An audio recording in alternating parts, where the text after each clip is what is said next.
오늘은 속죄제에 대한 규례를 우리가 함께 읽었는데요. 이 속죄제에 대한 규례는 4장 1절에서부터 길게 5장 13절까지 이렇게 소개가 되고 있습니다. 이 속죄제는 제사 5가지 가운데서 이것은 의무적으로 하나님 앞에 반드시 드려야 될 제사로 알려집니다. 우리가 앞에서 살펴왔던 번제라든지 또 소제나 화목제의 경우는 자발적으로 하나님 앞에 드리는 제사에 해당이 됩니다. 그건 모든 사람들에게 반드시 해야만 되는 그런 의무적인 제사가 아니라 그것은 자원에서 또 자발적으로 하나님 앞에 드린 제사였다면 우리가 다루는 이 4번째, 5번째 제사의 경우에는 반드시 의무적으로 하나님 앞에 드릴 것을 명령받은 제사입니다. 신의 산에서 하나님께로부터 받은 법을 기뻐하고 감격하는 모습이 그렇게 오라가지 못하는 겁니다. 왜 그럴까요? 하나님의 말씀을 받긴 했지만 그 말씀을 따라서 살아가는 자신들의 모습을 돌아볼 때마다 자신들이 얼마나 그 거룩하고 선한 계명 앞에 허물이 많고 죄가 많은가 하는 것을 그들이 깨닫게 되는 겁니다. 그런 깨달음과 함께 그들은 죄로 인하여 자신들이 형벌받아서 마땅하다라는 것을 깨닫게 되고 그러므로 하나님 앞에 절망할 수밖에 없는 그런 상황에 처하게 된 것입니다.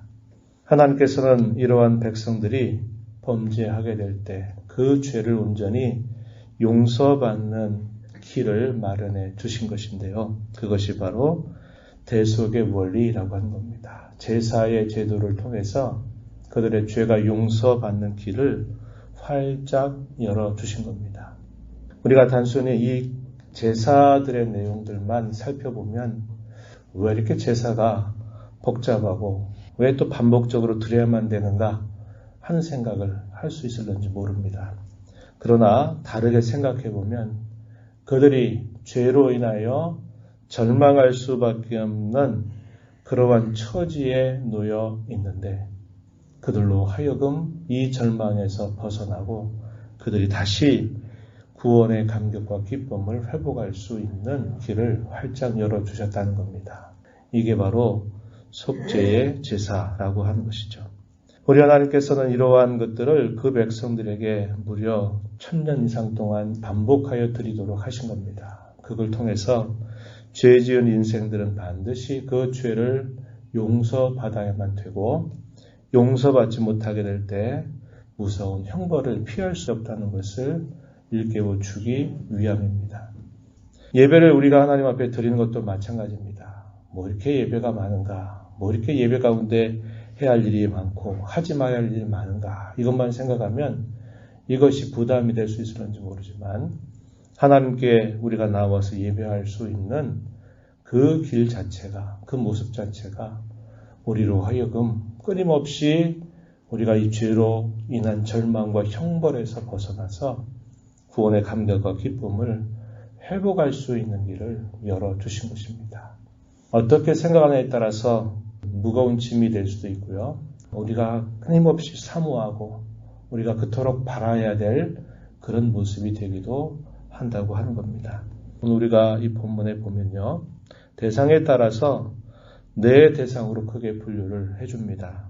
1절부터 12절의 내용에서는 제사장이 죄를 범했을 때 어떻게 그 죄를 용서받는가에 대한 말씀 13절로부터 21절에서는 이스라엘의 온 회중들이 죄를 범할 때 그 죄를 어떻게 용서받는가 22절부터 26절까지는 백성들의 지도자, 이스라엘 백성들의 지도자들이 죄를 범할 때 그 죄를 어떻게 용서받을 수 있는가 마지막 부분 27절부터 35절에서는 일반 백성들이 죄를 범하게 될 때 그 죄를 어떻게 용서받는가 하는 것에 대하여 가르쳐 주고 있습니다.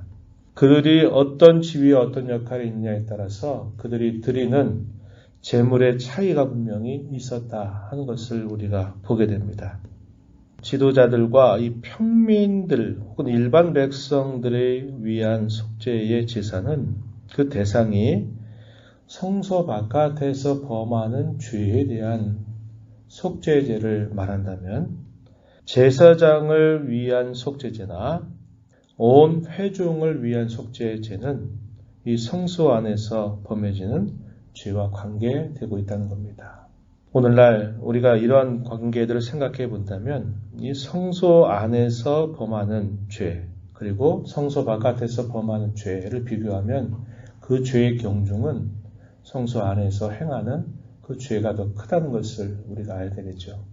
오늘날 우리가 교회라고 하는 공동체 안에서 범하는 죄와 우리가 일반적인 세상 가운데 살아가는 죄의 경중에 있어서도 역시 분명한 차이가 있음을 우리는 기억해야 합니다.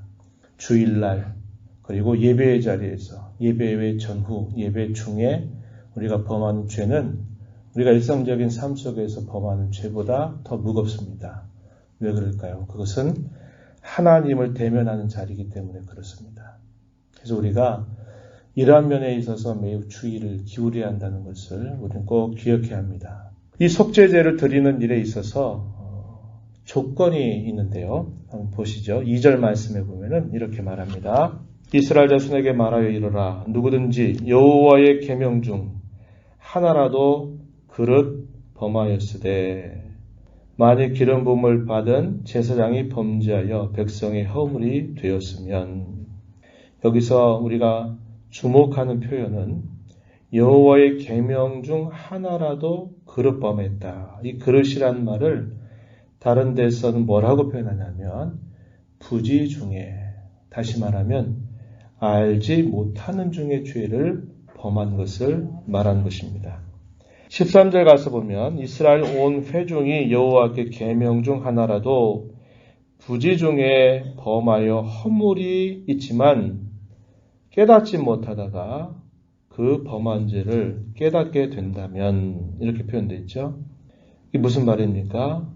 부지 중에라는 말입니다. 여호와의 계명 가운데 나도 모르게 여호와의 계명 하나라도 죄를 범하게 될 때 반드시 이 속죄제를 드려야만 했다고 하는 겁니다.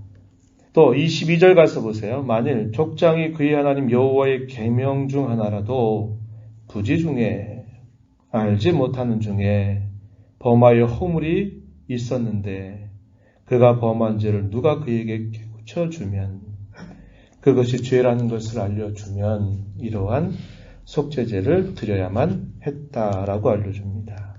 27절에 만일 평민의 한 사람이 여호와의 계명 가운데서 하나라도 알지 못하는 중에 죄에 범하여 허물이 있었는데 그때는 몰랐다는 말이죠. 그런데 그가 범한 죄를 누가 그에게 깨우쳐 주면 이럴 때 반드시 속죄제를 드릴 것을 이야기합니다. 내가 알지 못하고 짓는 죄도 분명히 죄예요. 내가 알면서 짓는 죄는 분명히 더 큰 죄가 됩니다. 그것도 죄의 무게에 있어서 반드시 다르다는 것을 이야기해요. 하나님께서 알지 못하는 사이에 내가 범한 죄를 나중에 깨닫게 되거나 아니면 다른 사람이 그것이 잘못되었다고 이야기했을 때 그것을 그대로 지나가지 말고 반드시 그것은 속죄제를 드려야 된다라고 이야기합니다. 왜 이렇게까지 하나님은 구체적으로 이런 사소한 것들조차도 다 말씀하시는가? 그것은 하나님은 거룩하신 분이고 온전하신 분이기 때문에 하나님은 그 백성들의 조그만 죄악이라도 그들이 다 속함을 받아서 그들이 정결하고 거룩한 백성으로 살기를 바라신다는 것을 보여줍니다. 고의적으로 짓는 죄에 대하여서는 더 무게가 크다는 것을 우리는 알게 되는 겁니다. 저와 여러분이 예수 그리스도로 말미암아 구원함을 받았다면 우리는 매우 작은 사소한 것들조차도 대수롭지 않게 여기며 살아갈 사람들이 아니죠. 우리는 우리 마음속에 품고 있는 생각이나 그런 것들이 잘못된 것조차도 우리는 그런 죄로 인하여 괴로워할 줄 아는 백성이 되어야 합니다. 내가 말로, 내가 행동으로 어떠한 명백한 죄를 짓는 것은 두말할 필요가 없고 하나님의 백성들의 죄악은 그들의 심령의 상태가 어떠한 것들까지 다 돌아보고 그 마음 자체가 하나님 앞에 성결하고 순전한 자가 되지 않으면 안 된다는 것이죠. 제가 그런 말씀을 전에 나눈 적이 있습니다. 성도는 어떤 사람들인가? 성도는 세상 사람들이 이건 큰일이다, 죽을 일이다 라고 말하는 그런 부분에 대해서는 아무렇지 않은 것처럼 의연할 수 있는 사람이다. 그러나 성도는 남들이 아무도 관심 갖지 않는 가장 사소하고 가장 작은 것처럼 보이는 것, 겉으로 드러난 것이 아닐지라도 그의 마음속에 조금이라도 양심에 거리끼고 또 우리의 마음 자체가 거리낌이 있게 될 때에 그것으로 인하여서 아파하고 괴로워하고 그것을 반드시 처리하려고 하는 자세를 갖는 사람, 이런 사람이 성도라는 거예요. 이게 뭘 말합니까? 우리는 우리 마음의 상태가 하나님 앞에 바르게 서 있는가를 언제나 돌아보고 우리의 생각이 잘못되고 그렇다면 우린 그것으로 인하여 하나님 앞에 우리의 죄악됨을 고백하면서 살아가는 사람들이 되어야 한다는 것을 배우게 되는 것이죠. 이것이 바로 성도입니다. 이렇게 사는 성도들은 세상 가운데서 당연히 모든 사람들이 볼 때 의롭고 진실하게 살아갈 수밖에 없는 그런 사람들이 되는 겁니다. 우리가 이 속죄제를 다루면서 바로 그러한 부분들까지 우리가 생각해 볼 수 있게 된다는 것이죠. 제사를 드리는 방법에 있어서는 다른 제사의 방식과 매우 유사한데 몇 가지 차이점이 보이는데 요거 하나만 확인해 보겠습니다. 4절 가서 보면요. 자, 그 제물을 삼을 것은 흠없는 수송아지를 드릴 것을 이야기하시죠. 그리고 그 방법에 있어서 4절에 보면 해마문 여호와 앞으로 끌어다가 그 수송아지의 머리 안수하고 그것을 여호와 앞에 잡는다. 이것은 모든 제사가 갖고 있는 일반적인 방법입니다. 5절에 보면요. 그러면 제사장은 그 수송아의 피를 가지고 회막에 들어가서 손가락에 피를 찍어 여호와 앞, 곧 성소의 휘장 앞에 7번 뿌릴 것이다. 이게 좀 특별한 방법이죠. 그리고 7절 보면 그 피를 회막 안 향단 뿔들에 바르라고 말씀하십니다. 그리고 피 전부는 번제단 밑에 쏟으라고 이야기합니다. 이 부분이 다른 제사와 다른 부분이다. 이렇게 볼 수 있겠고 나머지 예를 들면 기름과 콩팥을 번제단 위에 불사르는 것은 화목제의 방법과 동일합니다. 그리고 또 하나의 차이점이 11절, 12절 가서 보면요. 수송아지 가죽, 그 모든 고기, 머리, 정강이, 내장, 똥, 곧 그 송아지의 전체를 어디에서 태우느냐? 진영 바깥으로 가져다가 재버리는 곳, 정결한 곳으로 가져가서 거기에서 불로 태우게 했다는 겁니다. 번제단에서 태우는 것은 화목제와 같이 기름과 콩팥을 태우게 했고 나머지 모든 제물들은 진영 바깥으로 나가서 태우게 하셨다는 겁니다. 그 죄를 옮겨서 그 죄가 그들의 진영 바깥에 멀리 떨어진 것으로 그것이 태워진다는 것은 그 죄가 이제 소멸되었다는 것을 상징해 주는 것입니다. 히브리서 13장 11절로부터 13절 말씀에 보면은 예수님께서 그 백성들의 죄를 짊어지고 어디로 가십니까? 골고다라고 하는 언덕으로 올라가시죠. 예루살렘 성 바깥에서 그 백성들의 모든 죄를 짊어지고 대속의 죽음을 죽으신 예수님의 이 죽음을 그대로 예표하고 있는 것으로 설명을 해줍니다. 죄가 옮겨졌다는 거죠. 우리의 죄가 짐승에게 전가가 됐고 그 짐승이 결국 그 진영 바깥으로 나아가서 거기서 태워져서 사라진다라는 것은 죄가 이제 옮겨졌고 그 죄가 모두 처리되었다, 용서되었다라는 것을 보여주는 것입니다. 이렇게 함으로써 그들의 죄가 용서받는 것을 그들에게 보여주셨어요. 20절 말씀, 제사장이 그것으로 회중을 위하여 속죄한즉 그들이 사함을 받을 것이다. 또 26절 가서 보면은 그를 위하여 속죄한즉 그가 사함을 얻으리라. 이 35절 마지막 절에서도 보면요. 그를 위하여 속죄한즉 그가 사함을 받으리라. 죄를 용서받는 것. 이것은 모든 관계의 시작입니다. 모든 기쁨의 시작이고 모든 감격의 시작입니다. 저와 여러분은 이 땅에 사는 동안 우리의 죄를 용서받게 하신 그 은혜를 기억하면서 우리의 삶 속에 사소하게 짓는 모든 죄라도 그걸 품고 있어서는 안 될 것이고 반드시 그것을 회개를 통하여 하나님 앞에 용서함을 받아서 더 이상 그것으로 인하여 대적마귀가 우리를 흔들지 못하도록 회방하지 못하도록 그 문제를 처리하는 것이 신앙의 길임을 배우게 됩니다.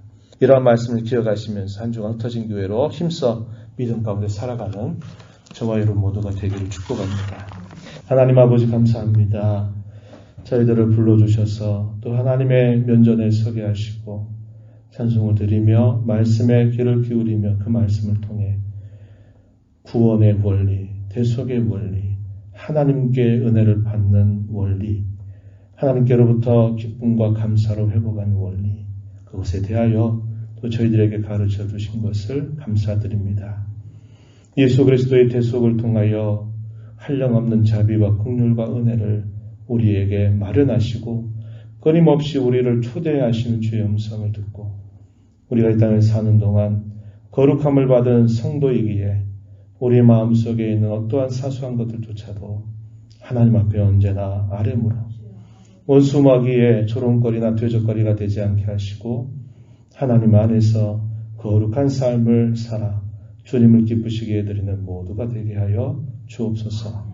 은혜의 보호자 앞에 나와 간절하게 구하는 모든 심령들을 용납하시고 그 신은혜를 베풀어 주시옵소서. 예수님 이름으로 간절히 기도하옵나이다.